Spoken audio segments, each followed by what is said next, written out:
Hi there, Sanbonani Molweni. Welcome to Face Channel. If you're new here, please subscribe before the end of the video. If returning, thank you for love and support. I appreciate you. Well, guys, imithi yodumo iyenzeka nje njengoba sikhuluma.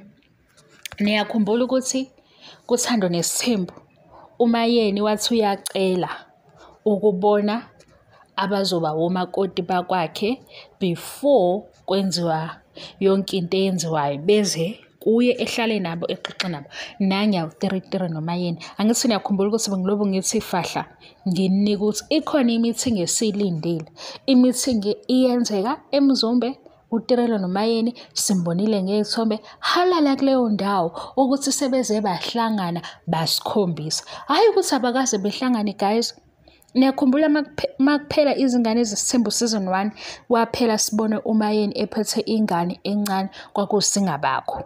Ukusho ukuthi ubesehlanganile noma ngasingabakho. Kodwa kusona sonke lesikhathi behlangana uma ngasingabakho efika eMzumbe ethi qhu ephinde ehambe bebengazivezeli ukuthi ke nangu yena noMayeni. Sezikhona ke izithombe zobufakazi lapha ya ku season 8 uthando nesithembu.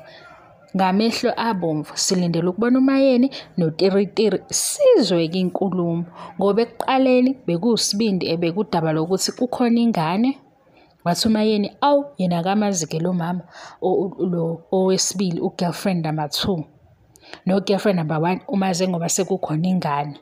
Wabuza ukuthi usibindi iplan yakhe yini wangaphuma ke neplan usibindi.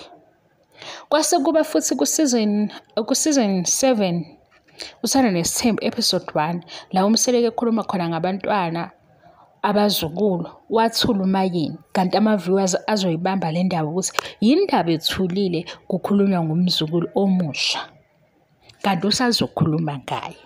Nina-ke nathi uMayeni uyakhetha kwasokacima warawara nangu noTiritiri sesizozwa-ke mase bezivezela kuthando nesithembu ukuthi indaba ithini, uTiritiri ukhala ngani, ucela ukusizwa ngani uMayeni makuthi ukhona usizo aludingayo ngoba ngathi thina asikwazi ukumjaja singakwezi ukuthi utheni. Lukhona yini usizo abalucelayo njengoba besayingane besazama. Kukhona enye-ke imaths eshawa uTiritiri wekazi sizokhuluma ngemaths. Angazi uma sikhulume ngemaths namhlanje yibo. Yey, wawashaya ama-calculations uTiritiri. Angazi uma sikhulume ngaye namhlanje imaths noma sikhulume ngaye kusasa. Kodwa uTiritiri usehlangene noMayeni. Imaths iqala lapho-ke. Sikhona futhi isithombe sakhe noMayeni. Iqala lapho imaths. Yabo, uma ujwayele ukuphithizela ku-social media, awuyibuke-ke le uyibuke sa-business. Uma uphithizela ku-social media. Ngeke phela ukuthi uzostaka kuTirelo ube obsessed ngeindaba zaTirelo kodwa ubumusha ku-social media ungayiboni le ndaba yebhizinisi. Ngithi mina akabize ozomcebisa yabo ngale eye-social media ukuthi kubhiziniswa kanjani ngoba sesifikile la ekutheni abe nesithombe noMayeni. Ikhona into engenzeka. Nekhumbule lade sicela sithi siyafisa ukubona ugogo nezingane. Engayenza leyo kubhizinisi. Hayibo uTiritiri engahlulwa imaths. Engayenza leyo kubhizinisi. Izomsebenzela kanjani? Mina yazi ukuthi into engiyithandayo bonke laba bamkhuluma kabi yibo abazoyiphusha le business ngoba bathene endabeni zakhe. Yabo bonke laba bazama ukudicilela phansi isithunzi saTiritiri ngendaba zakhe zomjolo nompumelelo nokuthandana nompumelelo yibo futhi abazothuthukisa le business. Yabo bonke laba inhliziyo zabo ezigqumayo ngokuthi uTirelo wenzani noma usondele eduze kaMayeni yibo futhi abazomsiza kule business. Ngizonichazela leli business ngemaths kodwa ngeke ngalibona. Futhi mina ngiyayibona ukuthi lento uTirelo uyibuke kubani. Iyabasebenzela-ke futhi laba bawu2. Ha! Ngiyasho ukuthi mina yindaba lobu ebathulisa laba bathi hayibo uDesperate laba ethi ngicela niyeke ukuba bothered ubathuliselani. Yashawa imaths. Yabo khona la ku-social media Fanele usheshe ubone ukuthi ubeka lokhu kuthiweni, wabeka lokhu wathiwani, mase uyasebenza.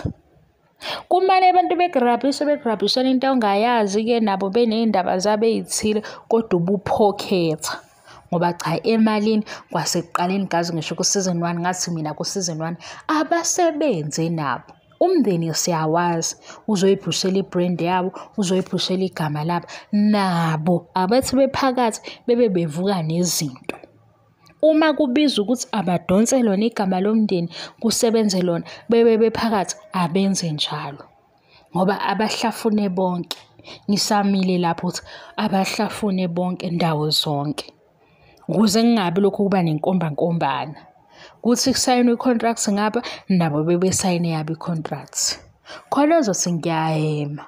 Ayikho-ke inkinga kodwa useyishayile imethi. We guys, wazi wayishaya imethi. Ha? And uyalazi ibhizinisi elizoba lihle kanjani? Sobe siyichaze-ke le bhizinisi. Ngiyabonga we guys, ngiyasupport, ngiyabonga.